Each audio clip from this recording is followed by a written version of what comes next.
Texte de loi au sujet duquel les pouvoirs publics et plusieurs partis de l'opposition ont eu le plus grand nombre de différends depuis bientôt un an. C'est bien la loi sur la liberté de réunion et de manifestation. Et il faut souligner au passage que les organisateurs de manifestations et la population en général ont été souvent confrontés à une interprétation du texte par les pouvoirs publics qui n'était pas en accord avec leurs attentes. Et c'est très souvent de la violence qui en a été la conséquence. Alors l'interrogation qui est la nôtre ce matin est la suivante. Pour mettre fin aux malentendus entre les organisateurs et les autorités, la loi sur la liberté de réunion et de manifestation doit-elle être revue? Et pour en parler avec moi dans ce studio, Éric Dupuis, il est le chargé de communication de l'ANC et conseiller de Jean-Pierre Fabre, le chef de file de l'opposition. Bonjour Monsieur Dupuis. Bonjour Monsieur Afanou, bonjour Mesdames et Messieurs les auditeurs de Nana FM. Ce débat se fera justement avec ces auditeurs qui peuvent réagir dès maintenant via la page Facebook de Nana FM et dans une vingtaine de minutes par téléphone sur le 91 09 71 71 ou le 96 61 58 58. Avec Stan Teko à la mise en onde, je m'appelle Antoine Afanou. Pour mettre fin aux malentendus entre les organisateurs et les autorités, la loi sur la liberté de réunion et de manifestation doit-elle être revue? C'est le thème du jour. Mais avant d'y aller, Éric Dupuis, depuis quelques jours, Jean-Pierre Fabre, le président de l'ANC et chef de file de l'opposition, est en tournée à travers le pays. On en a eu écho grâce notamment à un différend qu'il y a entre une cellule locale de l'ANC et le préfet de Tchaoudjo. Avant d'arriver à ce dernier point, dites-nous comment se passe globalement cette tournée. D'abord, je vais vous dire qu'il ne s'agissait pas d'une cellule locale de l'ANC, mais la fédération. La cellule, c'est typiquement RPT Unir. Ça demeure un branchement ou une branche. Nos structures, c'est la fédération, la section et la sous-section. Donc vous n'utilisez pas le terme de cellule. C'est plutôt une question de forme. Non, c'est une question de politique. Absolument. Parce qu'eux, ils préfèrent des cellules, parce que habitués à envoyer des gens dans les cellules en prison, ils ont considéré que leur structure doit être appelée cellule. Ça, c'est leur problème, c'est pas le mien. Alors, revenons à la fédération, alors. Donc, effectivement, Monsieur Jean-Pierre Fabre, avec une délégation du Bureau national, est dans le Nord depuis mardi. Mardi soir, il était à Dapaon, après avoir fait un arrêt à Sokodé, à Mango. Et hier, donc, le lendemain, il a rencontré nos structures des fédérations de Tone, Pendjal, Senkassé et Tandjouaré. Et aujourd'hui, il va rencontrer la fédération d'Assoli, de Tchamba et de Tchaoudjo. Donc, apparemment, cela n'a pas plu au préfet de Tchaoudjo, qui a convoqué les représentants de notre fédération, de nos fédérations locales, pour leur signifier que la présence de monsieur Jean-Pierre Fabre, chef de file de l'opposition dans Tchaoudjo, n'est pas très désirée par la préfecture. Et il invoque comme raison des pseudo-dissensions entre le PNP et l'ANC. Même si c'était le cas, est-ce que ça concerne monsieur Montpion? Il paraît que c'est comme ça qu'il s'appelle. Est-ce que ça le concerne? Quel est son intérêt dedans? Est-ce qu'il est membre du PNP? Et il ose arguer que le PNP dispose encore d'armes et que ça pourrait nuire à monsieur Jean-Pierre Fabre. Je voudrais dire à monsieur le préfet que c'est pratiquement 3 fois, 4 fois par semaine que M. Jean-Pierre Fabre travaille au sein de la coalition des 14 partis politiques, aux côtés des représentants du PNP, et à aucun moment, les membres du PNP n'ont cherché à porter atteinte physique ou même verbale au chef de file de l'opposition. C'est en toute harmonie, en toute amitié, en toute fraternité que nous ouvrons tous les jours au sein de la coalition des 14 partis politiques de l'opposition pour que l'alternance politique soit une réalité au Togo et pour que des comportements identiques à ceux de monsieur le préfet n'aient plus lieu au Togo, parce que ce sont des gens comme ça qui nuisent au bien vivre au Togo.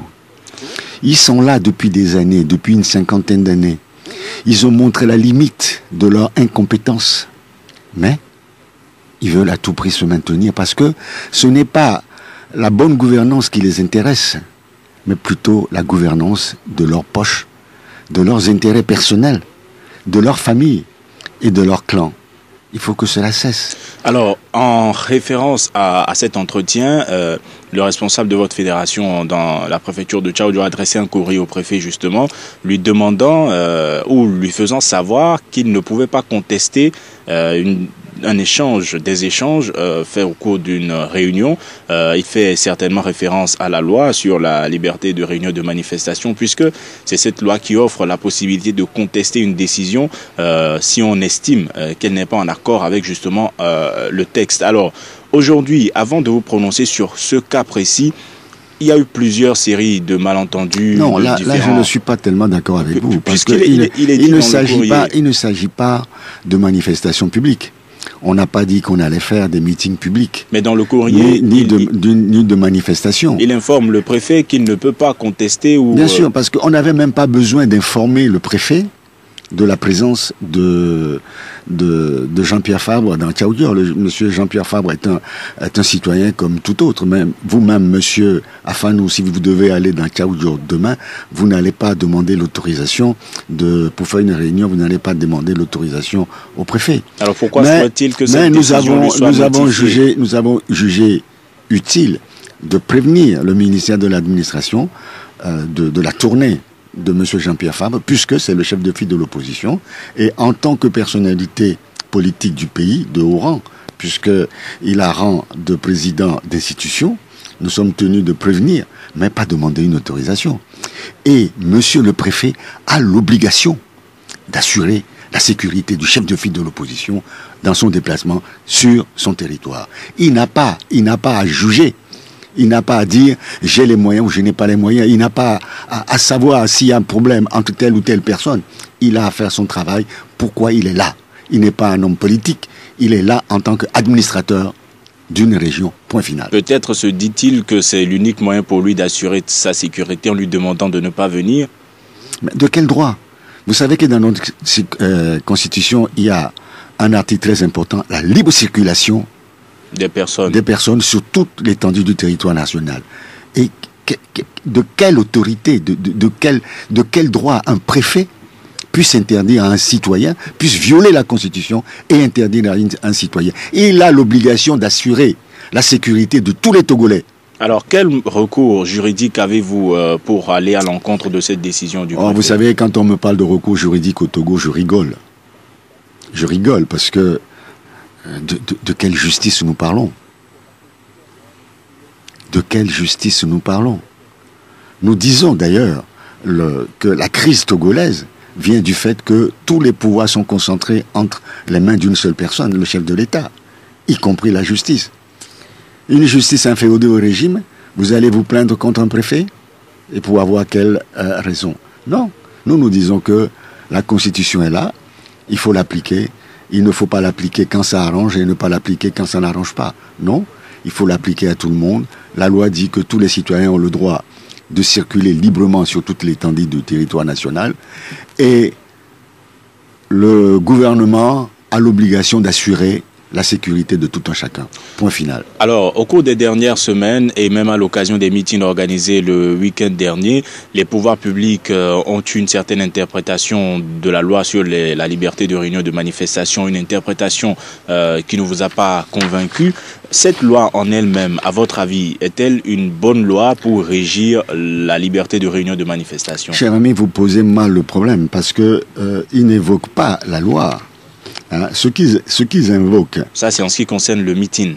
Non, ce qu'ils ont toujours invoqué depuis quelque temps, je vais vous le dire. Une partie de la lettre du ministre de l'administration territoriale, M. Pavadoa Boupessi, en date du 31 mai, écrivait ceci, entre autres.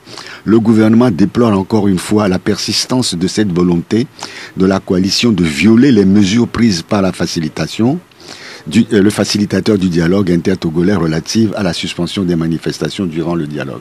Mais il ne parle pas, il ne parle même pas. Ça n'explique pas le changement des itinéraires qu'il vous propose, puisqu'il il ne parle même plus du texte. Il parle tout simplement, il dit tout simplement depuis quelque temps que vous n'avez pas le droit de manifester au Togo parce que vous êtes en dialogue et que le facilitateur a demandé que le dialogue soit suspendu, point final. S'il s'en tenait au texte, il ne vous aurait pas renvoyé dans le canton de Baie comme vous l'avez dénoncé par le passé. Il ne s'en tient, il ne regarde, monsieur le ministre de l'administration territoriale ne viole la Constitution, viole la loi portant réglementation des manifestations au Togo et se réfère tout simplement à une pseudo-décision du dialogue.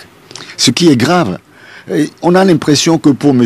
Boupessi, le fait qu'on soit dans une discussion, ça suspend la Constitution, ça suspend toutes les lois de la République. On marche sur la tête dans ce pays.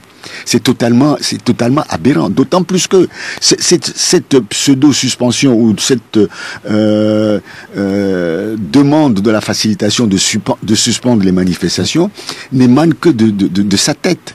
Puisque monsieur Boupessi était avec moi au dialogue quand on préparait le règlement intérieur, il a beaucoup insisté pour la suspension des manifestations. Nous avons refusé jusqu'à la signature du seul document que nous ayons signé, le seul document que nous ayons signé pendant le dialogue, c'est le règlement intérieur. Nulle part dans le règlement intérieur, il n'est inscrit que les manifestations seraient suspendues pendant le dialogue. Mais la déclaration qui a suivi... Non. Après la première réunion, ils sont revenus en force pour obtenir cela. Et à la deuxième réunion, c'était en mars, et ceux qui étaient au dialogue ont accepté une suspension temporaire, dans la mesure où, dans le règlement intérieur, il est écrit noir sur blanc que, en tout état de cause, les discussions ne devaient pas excéder 10 jours. Mais aujourd'hui, nous sommes à plusieurs mois.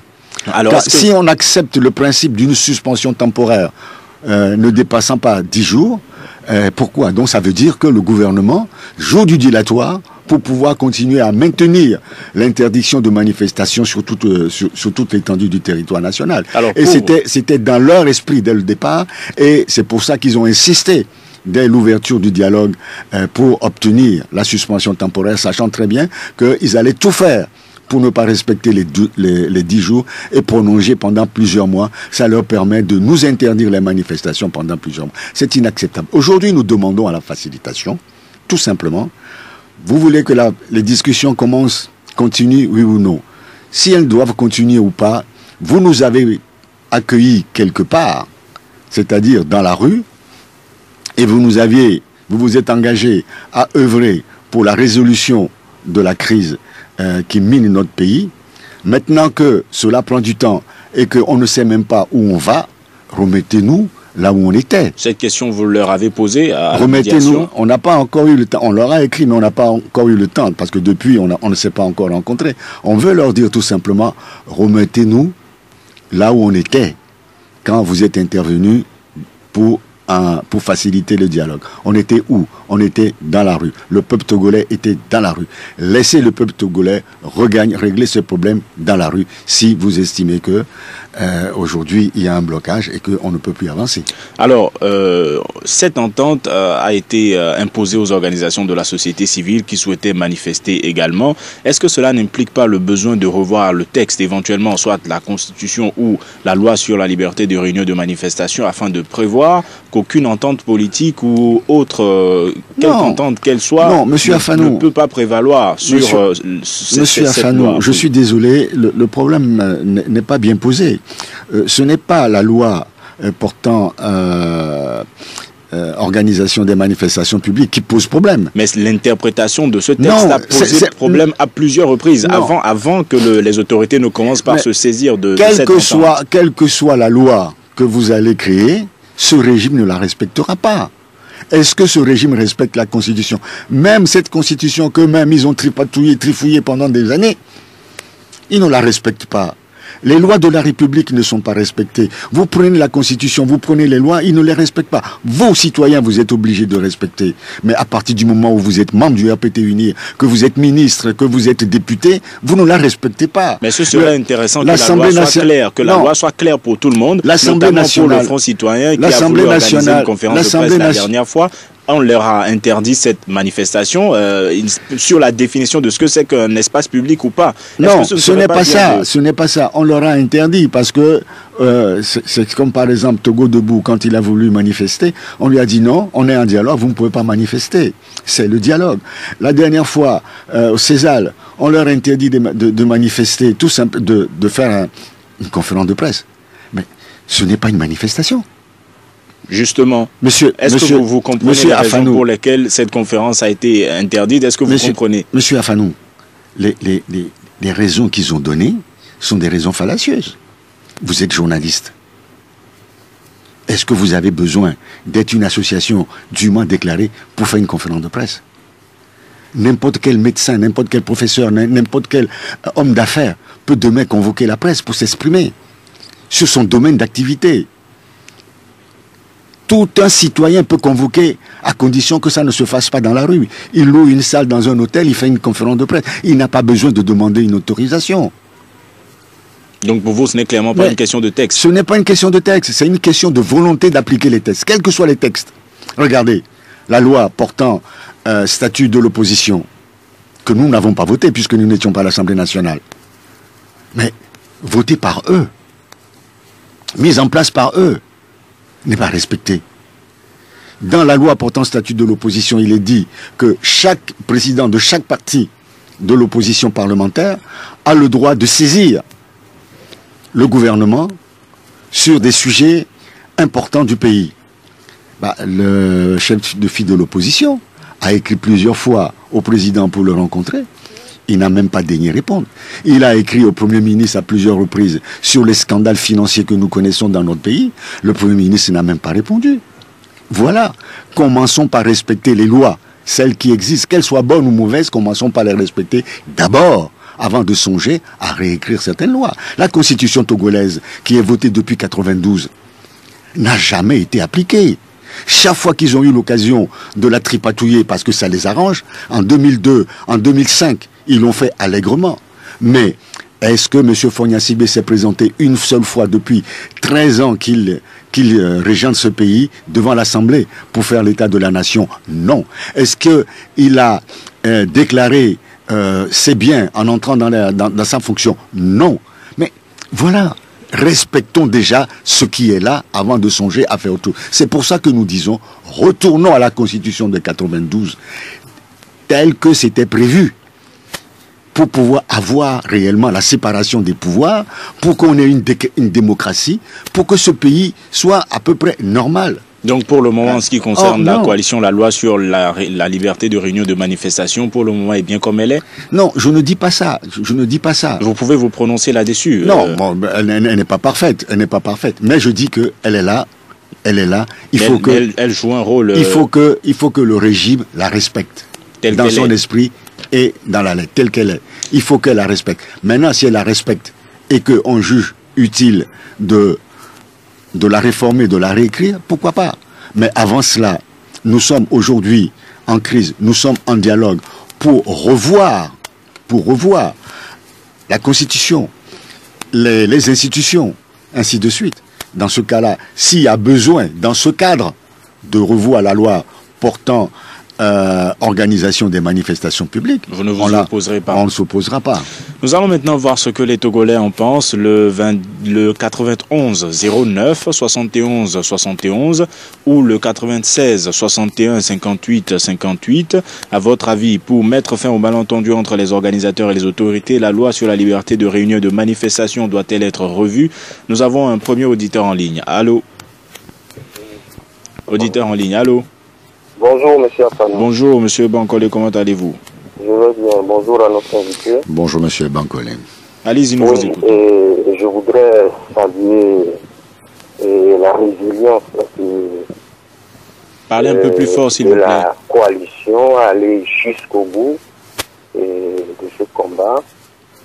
Et je suis heureux d'entendre M. Dupuis-Martin dire qu'entre le PNP et l'ANC, que tout va pour le mieux. Alors, la loi sur les manifestations, faut-il la réviser? Et moi, je crois que ce serait une insulte, n'est-ce pas, à l'intelligence des hommes et femmes de carrure, de grande posture qui ont figé entre-temps à Edaouba pour aller asseoir cette loi. Alors, ce régime qui ne respecte rien, quelle que soit la religion et la forme qu'on donnera à nos textes des lois, ils les violeront toujours. Et pour finir, je voudrais demander à notre invité de nous rassurer que pour cette fois, sans réforme, il n'y aura pas d'élection. Je vous remercie. Nous vous disons merci, M. Bankole. Passez une excellente journée. Sur la page Facebook de Nana FM, M. Awalou dit que la loi Bojona est bien comme elle est. On ne touche à rien. Kossi Thomas Eddy écrit non. Pour lui, la loi Bojona ne souffre pas de trop d'incongruité. Le hic, c'est que le régime, devant la menace, chaque menace qui touche à son trône, se met hors la loi. À côté, Kankoué s'interroge, que contient cette loi d'anormal? Au lieu de revoir cette loi, je pense qu'il serait commode de trouver une solution au problème politique que connaît le Togo. Et puis Jean-Louis Edem Gefli qui dit aujourd'hui Fort Nyassimbe inaugure le 4e lac dans la zone portuaire. Est-ce qu'ils ont eu une autorisation pour ces manifestations? Nous allons prendre un autre auditeur en ligne. Allô? Bonjour. Bonjour. On vous appelle comment? Aladji Ali. Aladji Ali, vous voulez bien baisser le volume de votre radio s'il vous plaît? C'est bon? On va faire avec. Alors à votre avis, est-ce que la loi sur la liberté de réunion et de manifestation doit être revue ou pas? Bon, moi je suis en carême, je n'ai pas envie de parler, mais comme c'est M. Dian, ici est le conseil spécial le président de l'ANC, la réunion laquelle on veut intervenir. Alors, Ali Baba, on va être clair. Oui. S'il te plaît, pardon. Allez-y, votre intervention ne doit pas porter sur la personne d'Éric Dupuis, mais sur le texte, la loi. Non. Je m'avais dit, ma question ne pose pas sur lui. J'ai dit, comme il est c'est lui le conseiller du chef de file de l'opposition. Bien, allez-y maintenant. Et je disais que, il n'a pas, ma question ne pose pas sur lui en tant que tel, quoi. Oui, allez-y.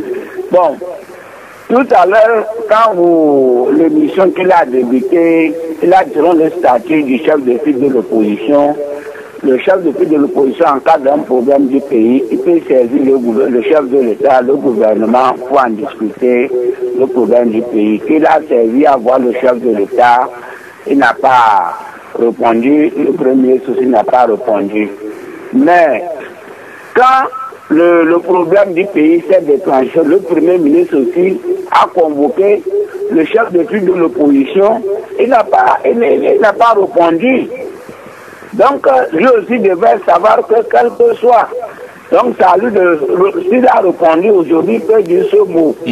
Alors, bon, moi, c'est mes remarques. Voilà, cet aspect est clair. Maintenant, sur la loi. Le deuxième point, concernant quoi que ce soit, moi, nous intervenons, nous tous, nous voulons la bonne marche de ce pays. Absolument. La bonne marche de ce pays, même pour les journalistes qui sont là-bas, ça n'est pas un plaisir qu'on voit un pays dans telle situation. Oui, alors Ali Baba, allez droit au but. Par rapport à la loi sur les manifestations, est-ce qu'elle est bien comme elle est ou on pourrait la revoir? Bon, je pense que dans un État, si un État voit que, je dis que l'État ne peut pas publier toutes ces sécurités, toutes ces stratégies à la nation, à tout le monde comme ça, dans un pays, on ne sait pas qui est qui. Merci. Nous vous disons merci Ali Baba d'avoir participé à ce débat. Passez une bonne journée. On retiendra votre question à laquelle Éric Dupuis répondra dans quelques instants.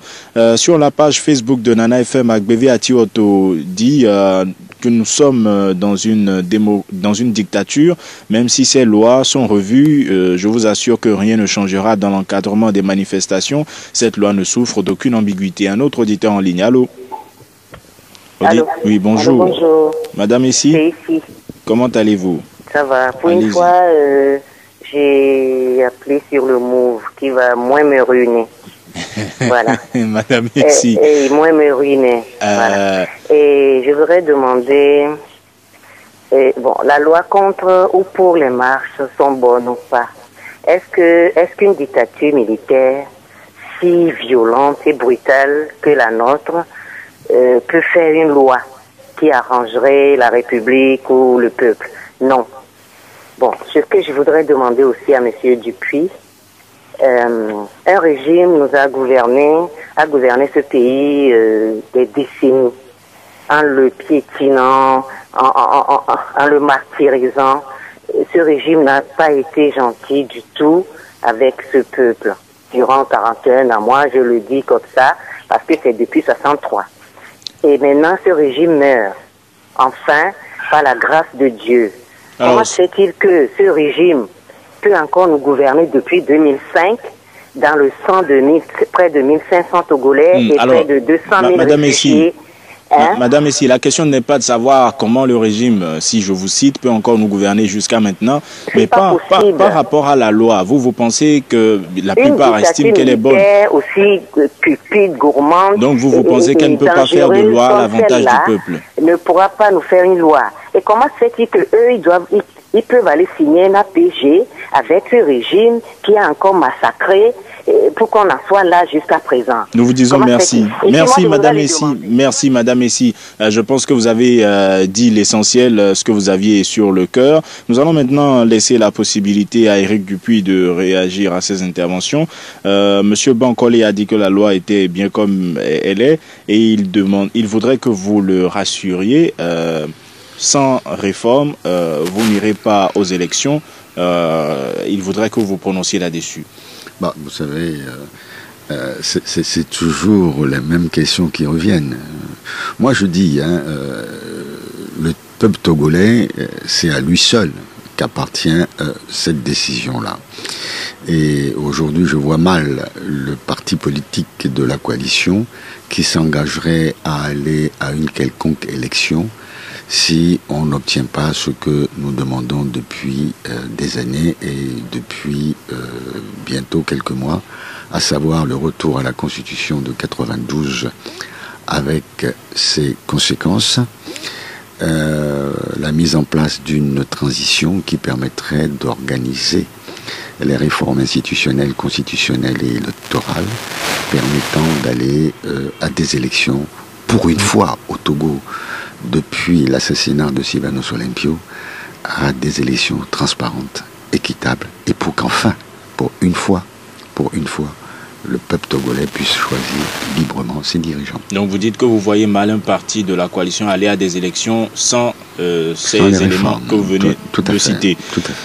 Ali Baba a dit que vous dites que Jean-Pierre Fabre écrit aux autorités, les autorités ne lui répondent pas, mais le Premier ministre a convoqué avant le début du dialogue, a invité certains partis à des consultations, notamment l'ANC.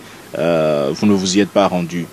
Non, il a dit que le chef de file n'a pas répondu. Vous ne vous y êtes pas rendu? Non, ce qu'il a dit, c'est qu'il n'y a pas répondu. Je voudrais dire à M. Ali Baba que M. Jean-Pierre Fabre est un homme poli, qui a reçu une très bonne éducation, ce qui n'est pas courant dans le camp d'en face, puisqu'il a répondu à la lettre du Premier ministre. Je peux l'affirmer, je peux lui en donner copie s'il veut. Il a répondu en s'excusant qu'il avait une réunion à Bruxelles, une réunion parlementaire, oui, et qu'au retour, il prendra contact pour qu'il puisse se voir. Effectivement, au retour, il y a eu précipitation dans l'organisation du dialogue, puisque normalement, il devait rencontrer Jean-Pierre Fabre pour parler du dialogue. Entre-temps, les Ghanéens ont pris contact, les Guinéens ont pris contact également pour ce dialogue-là. Donc nous avons jugé utile, puisque la facilitation a été décidée par la CEDEAO, donc de rencontrer la facilitation plutôt que d'aller vers le Premier ministre. Et je pense que le Premier ministre l'a très bien compris, puisqu'ils n'en ont pas parlé. Il faut le savoir. Nous répondons toujours au courrier. D'autre part, je voudrais dire à ce monsieur que la loi portant statut de l'opposition ne dit pas que les autorités doivent rencontrer le chef de file de l'opposition seulement. J'ai dit les chefs de parti de l'opposition parlementaire. À la demande de l'opposition ou à la demande du gouvernement, ce qui n'a jamais été fait au Togo. Alors, par rapport au fond du courrier en réponse au Premier ministre, l'argument public que la coalition tenait à l'époque, c'était plutôt que le pouvoir était lui-même un acteur de la crise et qu'il ne pouvait pas convoquer à des consultations en vue de trouver une solution. Bon, ils ont convoqué la coalition et autres, mais la première personne, le chef de file de l'opposition, quand il avait reçu la lettre, avait dit qu'il était en déplacement et qu'à son retour, il allait le rencontrer. Ça, c'est la réponse qu'il lui a donnée. Et puis après, quand il a invité toute la coalition en tant que telle, la coalition a dit qu'ils sont partie prenante, puisque entre-temps déjà, les contacts ont commencé pour la facilitation. On ne peut pas commencer des contacts avec la facilitation et aller rencontrer le Premier ministre, qui est en réalité le chef de la majorité parlementaire. Avec qui nous sommes en discussion. Madame Essi dit que le pouvoir en place ne peut pas faire des lois à l'avantage du peuple. Sur la page Facebook de Nana FM, Pascal Tei dit qu'il y a manifestation et manifestation. Quand ça fait l'affaire des uns, ça marche et les autres n'ont que leurs yeux pour pleurer. Rabiou Alassani dit que nos autorités jouent à Jacou et Tu, sinon la loi Bojona est limpide. Joseph Ajavon écrit qu'il a l'impression que nous méconnaissons ce régime. Jésus-Christ peut venir faire une loi au Togo. Dès que cette loi irait contre les intérêts du prince, le régime trouvera toujours à redire.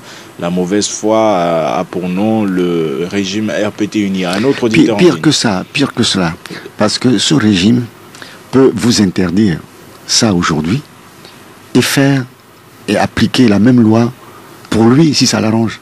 Parce que pendant qu'on interdit... Vous partagez totalement ces avis. Pendant qu'on interdit les manifestations de l'opposition, des syndicats et de la société civile, les militants du RPT uni font des manifestations au Togo. Hier, j'étais au port de pêche. Argan, il y avait un monde fou, on ne pouvait même pas rentrer le véhicule au port de pêche, et c'était du bleu et blanc partout. Ils ont occupé tout le marché était occupé, soi-disant que le gouvernement inaugurait je ne sais pas quoi. C'est le gouvernement qui a aujourd'hui comme couleur le bleu et le blanc avec unir écrit partout.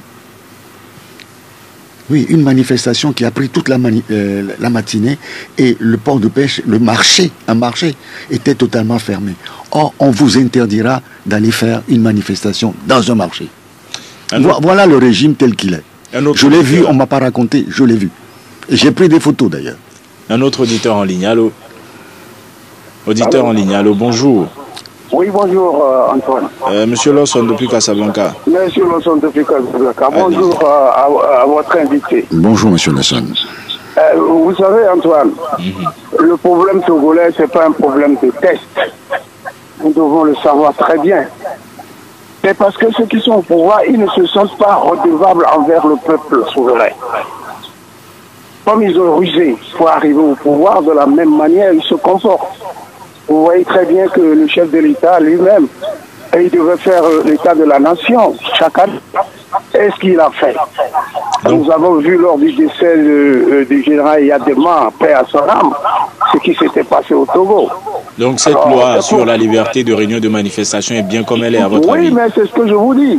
On aura beau faire de beaux tests au Togo, tant que ceux qui sont au pouvoir ne se sentiraient pas redevables envers le peuple souverain, c'est toujours le même problème. Bien. Vous savez, au Ghana, le président Rollins, il avait dit qu'il a fait le Ghana de sorte que si même un jour, c'est le diable qui arrive au pouvoir, il n'y aura pas de problème. Il faudrait qu'on arrive à faire ça dans le Togo. Hein? C'est pour ça que nous devons aller, pour que le peuple élise vraiment ceux qui sont au pouvoir, comme ça ils se sentiraient redevables envers le peuple souverain. Bonne journée à vous. Nous vous disons merci et passez une bonne journée également, Monsieur Lawson. Victor Coutreau sur la page Facebook de Nana FM dit qu'ils font seulement semblant de confondre les associations APED et APED Togo. Vous avez beau vous conformer au texte, ils trouveront toujours le prétexte afin d'interdire votre activité. Un autre auditeur en ligne, allô? Bonjour. Bonjour, on vous appelle comment? Je m'appelle Komi. Komi, vous nous appelez d'où? J'appelle de Agdegome présentement. Allez-y, nous vous écoutons. Je trouve que l'opposition ne se montre pas suffisamment sage et rusée. La loi leur permet de médiatiser les grabules. La loi leur permet de demander le dédommagement des torts causés aux organisateurs. Il y a longtemps des instruments qui sont gardés par la gendarmerie, des motos cassées, des gens tués, où on ne retrouve jamais les militaires qui ont utilisé les armes contre ces personnes-là. Donc je leur demande, dorénavant, ils n'ont qu'à suffisamment médiatiser. On a tous les moyens pour voir qui a tiré sur un citoyen lambda, qui est venu ramasser les biens et bien les bases et autres d'une société lambda. Tout ça là, on peut réclamer. La dernière fois, vous les journalistes, vous avez demandé le règlement d'une caméra cachée. Pourquoi les autres n'en font pas? Alors, on ne pas le gouvernement à la justice pour demander une réclamation, même s'ils ne le feront pas. C'est ça ma préoccupation. Alors, monsieur Komi, vous nous avez suivi depuis le début? Oui, j'ai suivi. Oui, monsieur Dupuis, voilà. Toujours par rapport. Mais vous l'avez entendu au sujet de la justice togolaise. Il dit que même quand, enfin, si j'explique un peu sa position, c'est qu'il. Je le conçois ainsi. Voilà. Mais on doit pouvoir insister là-dessus. Un jour, un juge peut changer. Mais monsieur, je vais vous dire que Jean-Pierre Fabre a été matraqué ici par un gendarme. Il a porté plainte. L'affaire n'a jamais abouti. Vous parlez des matériels qui ont été saisis, les véhicules et tout ce que nous avons subi dans certains, au sein de l'UFC et puis à l'ANC, lors des procès portés à Abuja concernant les 9 députés, tout cela a été porté à la connaissance de la justice internationale. Mais rien n'a été fait. Vous dites que ce n'est pas médiatisé, je suis désolé. Le nombre de communiqués, le nombre de saisines qu'on a faites, aussi bien auprès des organisations de défense des droits de l'homme, aussi bien au Togo qu'à l'étranger. On a saisi l'IUP, c'est-à-dire l'Union interparlementaire, on a saisi les chancelleries, on a saisi l'Union européenne. Mais qu'est-ce qu'on a retourné la terre? On a saisi tout le monde, pratiquement tous les chefs d'État africains sont au courant de ce qui s'est passé. On a la liste du matériel qui ont été saisis. La dernière fois encore, la voiture de Jean-Pierre Fabre a été matraquée. On a multiplié les photos, on a multiplié les documents, on a saisi les instances internationales. Mais qu'est-ce que vous voulez qu'on fasse d'autre ? Qu'est-ce que vous voulez qu'on fasse d'autre? Nous sommes face à une dictature. Est-ce que vous portez plainte à chaque fois? Visiblement, monsieur Komi aimerait que vous multipliez les plaintes et il dit qu'un jour, un juge pourrait changer. Oh, vous savez, vous allez porter plainte, on va vous dire de déposer une caution de 10 millions et sans lendemain. C'est du n'importe quoi. C'est du n'importe quoi. La dernière fois, quand on a tiré sur moi le 28 décembre, j'en avais parlé au dialogue. Monsieur Boupessi et Monsieur Bavara ont rigolé en disant que je mentais devant la facilitation. C'est quelque chose de honteux. Et pourtant, ils savent très bien ce qui s'est passé. Ce qui s'est passé avec Jean-Pierre Fabre la dernière fois, j'étais dans la voiture, quand ils ont voulu tirer, ils ont tiré plusieurs fois sur Jean-Pierre Fabre, ils ont cassé sa voiture. Tiré des gaz lacrymogènes. Et des balles en caoutchouc qui ont brisé les vitres. Et qu'il y a un gendarme avec la crosse de son fusil qui a cassé les vitres de la voiture. Mais quand on a dit ça, j'ai entendu le gouvernement dire que c'est organisé, c'est monté de toutes pièces par Jean-Pierre Fabre. Donc, mais ce sont des voyous, ce sont des gens qui n'ont pas le bon sens, le sens commun. C'est ça qui est grave. Nous sommes face à des gens qui n'ont pas le respect de l'homme, qui n'ont pas le respect de ce peuple. C'est ça la vérité. Mais est-ce que quand vous les traitez de voyous, n'est-ce pas un argument qui pourrait les braquer encore un peu? Non, c'est un comportement de voyou. Quand vous tirez sur des gens aux mains nues, c'est un comportement de voyou. Vous savez, dire voyou, ce n'est pas une insulte. C'est peut-être dans notre entendement africain que nous considérons que cela veut dire... Même occidental. Quand Donald Trump a traité la Corée du Nord d'État voyou, il y a eu des critiques qui ont fusé également. Quand on dit voyou, ça veut dire que un voyou, c'est quelqu'un qui ne respecte pas la loi. Et alors, depuis que je suis là, depuis bientôt 1 heure, nous avons démontré que ce régime ne respecte rien, ne respecte pas la loi. Alors, Nicolas Dogblé, sur la page Facebook de Nana FM, touche du doigt un aspect assez important. Il dit que le problème de ce pays, c'est un problème de confiance. La population ne sait plus sur qui compter, ne sait plus qui croire. Et nous, la population, nous souffrons comme ça. Alors, quand il parle de qui croire, aujourd'hui, même si vous dites que cette loi, c'est vrai, elle peut être améliorée, mais comme elle est, elle peut s'appliquer aussi. Aujourd'hui, il y a des juristes capables de prouver par A plus B que c'est l'opposition qui est dans le tort en voulant organiser des manifestations devant telle institution, par exemple, parce que la loi ne l'autorise pas. Et en même temps, d'autres juristes qui vous diront, en fait, c'est l'opposition qui a raison. La loi n'interdit pas les manifestations devant les institutions publiques. Et de quelle institution, siège d'institution parle-t-on? Aujourd'hui, est-ce qu'il n'y a pas un problème de référence, c'est-à-dire d'institutions capables de dire ça c'est juste, ça ce n'est pas juste et tout le monde est fixé? Est-ce qu'il n'y a pas ce problème d'interprétation? Monsieur Afanou, le problème ne se pose pas en ces termes. Vous voulez quitter le terrain politique pour entrer dans un terrain de juridique. Les deux s'imbriquent assez souvent. Non. Ce que nous disons est très simple.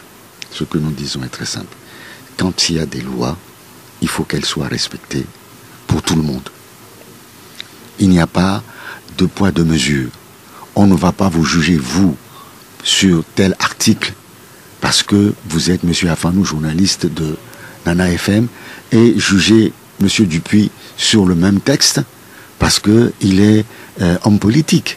Non, nous sommes tous des citoyens, nous sommes égaux.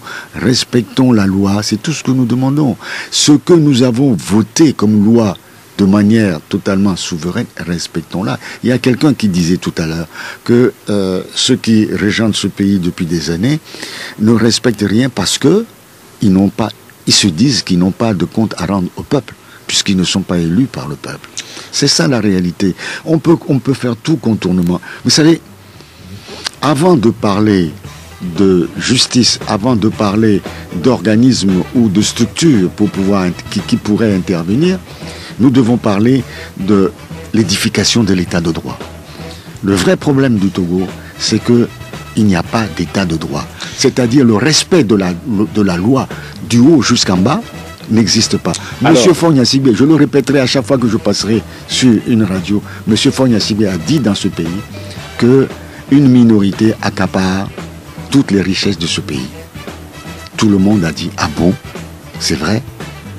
Depuis, est-ce que vous avez vu M. Fogna Sibé mettre en place une structure pour démanteler cette minorité dont il parle? Est-ce qu'il y a des gens qui ont été condamnés? Est-ce qu'il a mis en place des structures pour pouvoir éviter cela? Que non. Alors, nous avons épuisé le temps imparti. En 10 secondes, votre mot de la fin. Une réaction à Edouard Nianou qui dit que il est toujours difficile de réveiller celui qui fait semblant de dormir. Cette loi est assez claire et limpide. C'est la mauvaise foi du gouvernement et l'envie de conserver le pouvoir qui hante ce régime et le pousse à interdire toute manifestation et réunion. À quoi devront s'attendre les populations dans les jours qui viennent? Votre mot de la fin. Je voudrais leur dire d'être à l'écoute, que très prochainement, tout à l'heure, nous allons avoir une réunion des 14 partis politiques et nous allons décider des manifestations que nous allons avoir ce week-end. La lettre a été déjà envoyée au ministère de l'administration territoriale pour des meetings dans les quartiers ce week-end. Donc nous allons faire la mise au point tout à l'heure et dès cet après-midi ou demain, vous, organes de presse, vous allez recevoir les lieux, les horaires pour ces manifestations. Merci. Et puis nous espérons bien que la semaine prochaine, nous allons reprendre des manifestations massives sur toute l'étendue du territoire national. Nous vous disons merci Éric Dupuis. Je rappelle que vous êtes chargé de communication de l'ANC et conseiller du chef de file de l'opposition. Ce débat ainsi s'achève. Merci à vous auditeurs de l'avoir suivi. Stan Teko était à la mise en onde. Je m'appelle Antoine Afanou et nous vous donnons rendez-vous demain matin dès 7h15 pour un nouveau débat. Très bonne journée à vous.